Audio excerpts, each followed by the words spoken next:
Ration ಕಾರ್ಡಲ್ಲಿ Aadhaar KYC ಆಗಿದೆಯಾ ಅಂತ ಆನ್ಲೈನಲ್ಲಿ ಚೆಕ್ ಮಾಡೋದು ಹೇಗೆ? ಹೌದು, ನಿನ್ನೆ ಇದ್ರ ಬಗ್ಗೆ ಒಂದು ವಿಡಿಯೋ ಮಾಡಿದ್ದೆ. ರೇಷನ್ ಕಾರ್ಡಲ್ಲಿ ಆಧಾರ್ KYC ಆಗಿದೆಯಾ ಅಂತ ಆನ್ಲೈನಲ್ಲಿ ಚೆಕ್ ಮಾಡೋ ಮಾಹಿತಿ ಬೇಕಿದ್ರೆ KYC ಅಂತ ಕಾಮೆಂಟ್ ಮಾಡಿ ಅಂತ ತುಂಬ ಜನ ಕಾಮೆಂಟ್ ಮಾಡಿದ್ದೀರಾ. Thank you. ವಿಡಿಯೋ ಸ್ಟಾರ್ಟ್ ಮಾಡೋಕ್ಕೆ ಮುಂಚೆ ನೀವು ಇನ್ನೂ ನನ್ನ ಫಾಲೋ ಮಾಡಿಲ್ಲ ಅಂದರೆ ಈ ಕೂಡಲೇ ಫಾಲೋ ಮಾಡಿ.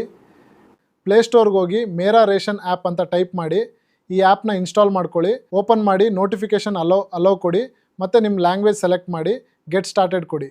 ಆಧಾರ್ ನಂಬರ್ ಹಾಕಿ ಲಾಗಿನ್ ಮಾಡಿ. ಇಲ್ಲಿ ಮ್ಯಾನೇಜ್ ಫ್ಯಾಮಿಲಿ ಡೀಟೇಲ್ಸ್ ಮೇಲೆ ಕ್ಲಿಕ್ ಮಾಡಿ. ನಿಮ್ಮ ರೇಷನ್ ಕಾರ್ಡ್ಲಿರೋ ಎಲ್ಲ ಸದಸ್ಯರ ಹೆಸರು ಡೀಟೇಲ್ಸ್ ಇಲ್ಲಿ ತೋರಿಸುತ್ತೆ. ಇಲ್ಲಿ ಆಧಾರ್ KYC ಅಂತ ಇದೆಯಲ್ಲ, ಇಲ್ಲಿ KYC ವೆರಿಫೈಡ್ ಅಂತ ಇದ್ದರೆ ಕೈಸಿ ಆಗಿದೆ ಅಂತ, ಇಲ್ಲ ಪೆಂಡಿಂಗ್ ಅಂತ ಇದ್ದರೆ ನಿಮ್ಮ ರೇಷನ್ ಶಾಪಿಗೆ ಹೋಗಿ ಈ KYC ಮಾಡಿಸ್ಬೇಕು. ನಿಮ್ಮದು KYC ಆಗಿದೆಯಾ ಅಂತ ಚೆಕ್ ಮಾಡಿ. ಆಗಿದ್ದರೆ ಎಸ್ ಅಂತ ಕಾಮೆಂಟ್ ಮಾಡಿ. ಮತ್ತು ಈ ವಿಡಿಯೋ ನಿಮಗೆ ಯೂಸ್ಫುಲ್ ಅನಿಸಿದ್ರೆ ಒಂದು ಲೈಕ್ ಕೊಡಿ ಮತ್ತು ನಿಮ್ಮ ಸ್ನೇಹಿತರಿಗೆ ಶೇರ್ ಮಾಡಿ.